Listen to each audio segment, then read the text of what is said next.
Hi, welcome everybody. It's great to have all of you here. I'm super excited to be here today with Yueyue Zhang and Furong Wang, and they're here on behalf of their co-authors Yunji Xu and Zheng Zhang as well too. And we're here talking about their article, which came out in the March issue of the Journal of Advertising Research in 2025. It's our first issue of 2025, and their article is titled "Targeting Couples: Are Dyad Exposures Greater than 1+1? Shared information and couple interaction matter in household purchase decisions."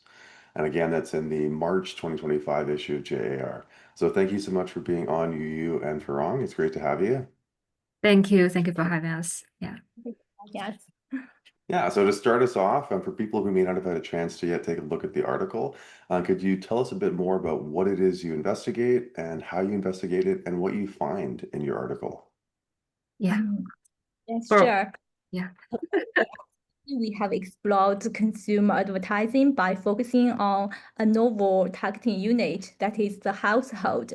This is because households often act as key consumption units, where purchasing decisions are typically made jointly by multiple family members. While numerous studies have explored the impact of advertising on purchases at the individual level, the interactions among individuals within a household have been largely overlooked. Therefore, in our study, we investigated a novel dyad explorer advertising strategy that targets both spouses as decision makers in purchasing household products.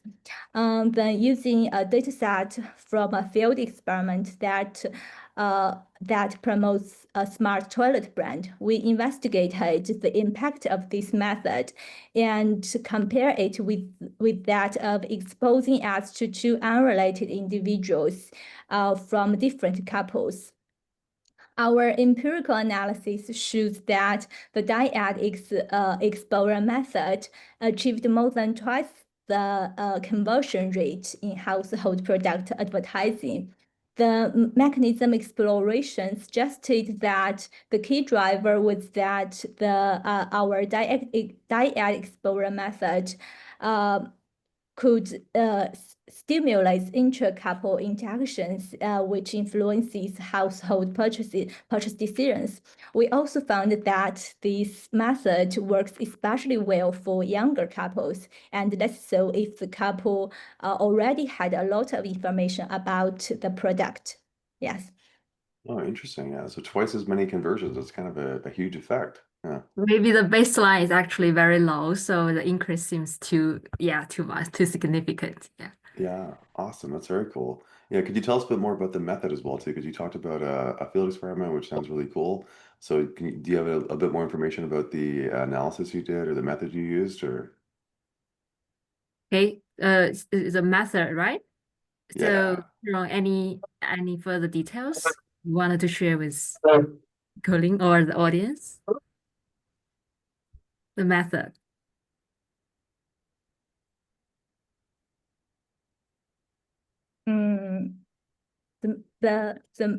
For the method part, we conducted the empirical analysis, and we constructed the dyad exposure method by using the what we see. Sorry. So actually, we conducted a few experiments on a shopping platform, and so this platform actually, sorry, it's for anonymous. It's confidential, and we cannot disclose the platform's name. They just That's wanted okay. to target for example, the real couple, like the two partners in a couple, right? So they want to know whether targeting two partners of a couple is better than targeting two related individuals from different couples. So that's why we have tried our best to look for those, for example, two people who are similar to, for example, we just construct a pseudo couple. A pseudo couple means that the these two individuals actually are not a couple, but we just construct them. We think that they are similar to the two individuals in a real couple. Yeah. So that's Oh, how okay, we cool. Yeah. compare their purchase likelihood. We just compare the real couple's purchase likelihood with the pseudo couple's purchase likelihood. Yeah. Okay, that's very neat. Yeah. And Yeah. then just for people who might be interested as well too, how did you know who was in a couple and how did you could get that information? Was it tracked by the platform or was there some other way that you got that or? Yeah, thank you for this question. Actually, this is also a challenge that we encountered in this study because usually the people really disclose their relationships openly on online platforms. So it's very difficult for us to accurately identify who are real couples, right, from this data. So we just worked with this platform and we used information like whether the two individuals shared delivery addresses and Oh, very whether they smart. have Yes. any Yeah. yeah, so it's a typical way for us to identify whether these two individuals are real couple or not. Yeah, but you know that's not a very accurate measure. It also has been challenged by the reviewers, but we just tried to rule out other possibilities to make sure that what we identified is a real couple. Yeah. Yeah, no, that's reasonable though. But I think it's just I wanted to, bring that up because I think it's very neat the analysis you did and the level of granularity you have in your data. So I wanted Yeah. to make sure that people are aware of just how you were able to go through and do this, which is quite cool. Thank you. Yes. Awesome. Okay, so in terms of your findings, what does this mean for advertisers? What are the big takeaways for advertisers then? Actually, based on our findings, based on the field experiment findings, we think that there are two main takeaways for advertisers and marketing practitioners. So first, our study actually differs from the traditional advertising research that often focuses on individual purchase decision making. In our Hmm. paper, we actually adopt a perspective that examines the joint decision making of family members or couples because we think that household products are collectively consumed. So the purchase decision should be made by all family members, right? Especially the core couple of the family. So that's why that we think household product purchase should be regarded as a type of group decision making rather than individual choices. So for advertisers, if they wanted to market products, especially for the household products like durable appliances, furniture, cars, or even houses, A yeah, lot of big, money. yeah. Yeah. It's important to view the household as a decision-making unit rather than focusing only on the individual. And also, our study actually suggests that for the group decision making, shared information is very important because usually groups they just focus on they focus their discussions on information that all members know. So this is shared information. So that's why we think that if this is a household product purchase, it's very important to let the two partners of a couple know the information of the product to make sure they have this shared information of this our advertised product so that when they make further discussions, they can, for example, talk about this common information of this product. So that's why that we think that for like advertisers, it's very efficient. It's also an efficient use of the advertising budget. Say that if the advertisers they wanted to target, for example, 500 impressions, so it would be more rewarding to target two members of the same household. So this means that if you wanted to target 500 impressions, you needed to target 250 households. Hmm. Yeah, two Yeah. members of the same household, right? So this is more rewarding than targeting one member across 500 different households. So Right. this Yeah. is what we found. Yes, and secondly, we show that apart from the common information, we also show the couple interaction is a crucial mechanism in household purchase decision making. So, which means that couples with strong interaction are more likely to discuss their shared information of the product and communicate their preferences. So, this further increases purchase probability. And in our study, we found that younger couples are more likely to engage in interactions and joint decision making. So therefore, maybe in the future, brands and advertisers, they can identify couples who are more likely to interact with each other. Because for these couples, we think that delivering common information or common advertisement can be particularly effective. Yeah. Yeah, that's really interesting. Yeah, I also wonder too, just to extend that, like if the types of shows, because I imagine that there's some shows people watch more likely alone, and then there's Yeah. other shows people probably watch as couples, right? Series or things like that. And so they could Yeah. probably use that to target the type of show where people who are more likely to be watching it together Yeah. they can put the ads there. And maybe also just in terms of the creative, like maybe they actually want to create ads that purposely spark a conversation. So if they know people are watching it together, then they can go through and also talk about it as well, right? Okay, thank you very much. Yeah, this is a very good implication for, like you mentioned, the creators. Yeah. We think Yeah, that that's this is, cool. yeah. Yeah, no, I think it's very neat because I think exactly as you say, most of the time we think of it as individuals, right? But in reality, a lot of stuff and a lot of money is spent when people buy stuff together, right? Or buy stuff as a unit, as a household unit. Yeah. Yes. Yeah. So next sort of question to kind of lead into is where did the idea for this come from, right? Was this something that, one of you is buying something or someone on your team or Yes, this idea actually originated from my internship experience with a college enterprise collaboration project. The project was led by my professors who are also the co-authors of this paper. The company I worked for owned the online shopping platform where we conducted our study. And at the outset, the company was particularly interested in understanding how household data could be utilized to help the platform to develop more efficient advertising campaigns. Besides, we have noticed that despite all the talk about the personalized marketing, most campaigns still treated consumers as isolated individuals. But in many households, especially for big purchases, for example, the purchase of expensive or shared products, there's a lot of back and forth between partners.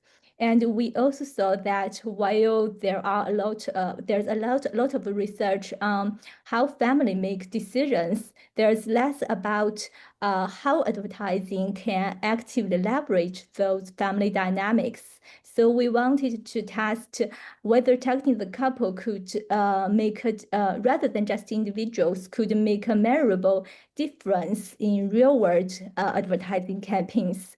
Additionally, thanks to the data availability on the online shopping platform, it's now possible to identify and reach couples and reach both partners of household. So the timing just felt right for us to conduct this research.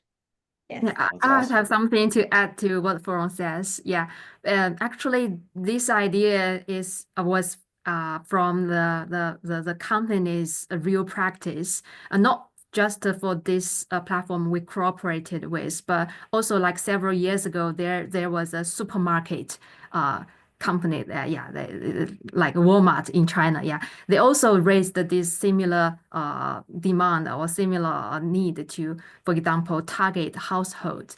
So whether we can identify who are from the same household and whether we can target them with the same product to increase household product purchase conversion. So we think that the research question is stemmed from the real practice. So we just firstly investigate this issue with the company managers, and then we go back to the literature, and we found that okay, nowadays it seems that there are very few papers that look focus on the household product decision making. So I think we think that this is a chance for us to make a contribution. Yeah. Yeah, that's awesome. Yeah, I love that. So, led by practice and informed by literature, and then, using real data. That's fantastic. So very cool. Yeah. Okay, so we talked about a few already, but any other challenges you ran into when going through and doing this paper? I know you mentioned the challenge of matching up people and things like that and finding comparable groups. Were there others you ran into, or was it otherwise fairly smooth? Or Yes.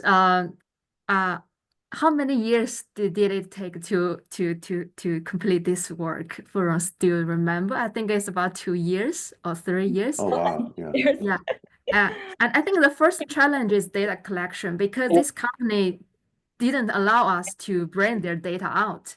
So Furong, our first author, had to be an intern in that company and to process data, clean data, and did all the data analysis in the company or the on-site. Yeah. So this is our oh first yeah. challenge. And The first challenge was getting Furong a job there, internship. She had to go work there. Yeah, that's yes. impressive. Yeah. Yeah. Secondly, that we mentioned that because we focused on the couple, real couple, and usually people will not disclose their couple's information. So we have to identify whether the two individuals, they are a real couple. So this is another challenge we faced. And it's also actually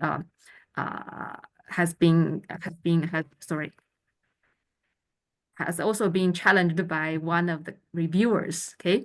And another challenge was actually our research design, because just now I mentioned that we actually had to compare the purchase likelihood of a real couple and a pseudo couple. So this means that we have to make sure that there is a fair comparison between couples who are both exposed to the ad and those who won't. So we had to use very, very sophisticated matching techniques to create what we call pseudo couple, to make the comparison as rigorous as possible. And so you see that what's the standard for a qualified pseudo couple? This is, we have to make sure the two partners in a pseudo couple are similar to the two partners in a real couple, with the only difference being their interaction with the common information of this advertisement. Okay, so this is quite challenging because you know that for the two matched individuals, we have to make sure the two matched individuals, they would be able to form a real couple if they knew each other. Right. Yeah. Right. That's So tough. for the pseudo couple, actually the two individuals actually were unrelated. But we Yeah. had to make sure that they are similar to the two individuals of a real couple. This means that these two unrelated individuals, if they knew each other, they would also form a real couple. Okay, but Yeah. this is something we cannot confirm actually. We just used a lot of like the principles of matching to persuade reviewers our pseudo couples actually is the construction process is reliable. And also another challenge is that we couldn't directly observe couples discussing the advertisement or the advertised product. Right. Yeah. So, but we have proposed this mechanism. We think that couples, they firstly have to for example, they have to be exposed to the ad so that they have common information of the advertisement. Then they can discuss this advertisement or the product. And finally, they make a purchase decision. But because we cannot observe whether or not they actually discuss this product, so we just use some proxy variables like co-browsing behavior, etc. This is what we can get from this online shopping platform, co-browsing, yeah. And so maybe in the future, we can conduct some lab experiments to more closely observe couple interactions during household purchase decision making. Yes. And another challenge, I mean, maybe I may not call it a challenge because this is something we cannot overcome at present. This is the generalizability of our fundings, because we only use one product, the smart toilet, and on one platform. So maybe in the future, scholars can test our fundings in other contexts using other products. Yeah. Yeah, no, it's all very cool. Yeah, and I think it's something we should always keep in mind, right? Is that there's no perfect research, right? You know, the more you maximize one aspect, this is very real data, right? The more challenging it might be in other aspects as well, right? And the only way to kind of overcome that is through having multiple studies and different sort of iterations that look at it in different ways. So Yes. Yeah. We just try yeah. our best to get closer to the causality. Yeah. Yeah, it's all part of this larger conversation, right? And so I really appreciate you folks, bringing this topic up and bringing it to the forefront. So hopefully it will spark more research on this topic and looking at, households and dyads and how they make decisions. Yeah. Yes. We really welcome all the future studies on household product purchase, because this is also something the practitioners they wanted to see. Yeah. Definitely, yeah. So I know you've already mentioned a few ideas for future research. Were there any others you wanted to close out with, or have you already covered the future research ideas that you wanted to mention? Okay. What you just mentioned just related to the future work. Yes. You may introduce the future studies in this area. Yeah. Oh, okay. As you just mentioned, we only looked at the spousal relationships and one product category. So it would be interesting to see if similar effects happen with other types of family relationships, like parent-child, or with other shared products or other even services. Besides, we'd also love to explore the role of ad content more deeply. That is, does tailoring the ad message to emphasize the joint benefits or appeal to shared values will make dyadic exposure even more effective.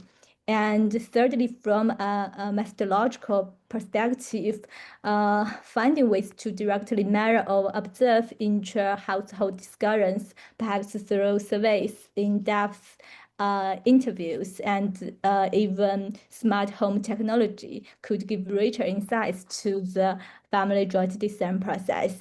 And finally, as technology evolves, there's scope to test these strategies across multiple channels, like both online and offline. Overall, we see this as just the beginning of a broader movement toward more nuanced and relationship-aware marketing that reflects how real-world decisions are made. Yes. Awesome. I love all those different ideas. So yeah, thank you so much for coming on. So again, for those people who are interested and want to learn more about their article, it's called Targeting Couples Are Dyad Exposures Greater Than 1+1? Shared Information and Couple Interaction Matter in Household Purchase Decisions. And again, it just came out in the March issue of JAR in 2025. So thank you so much for being on, Yueyue and Furong. It's been really great talking more about your article. Thank you very much, Professor Pony. Yeah, thank you. Thank you.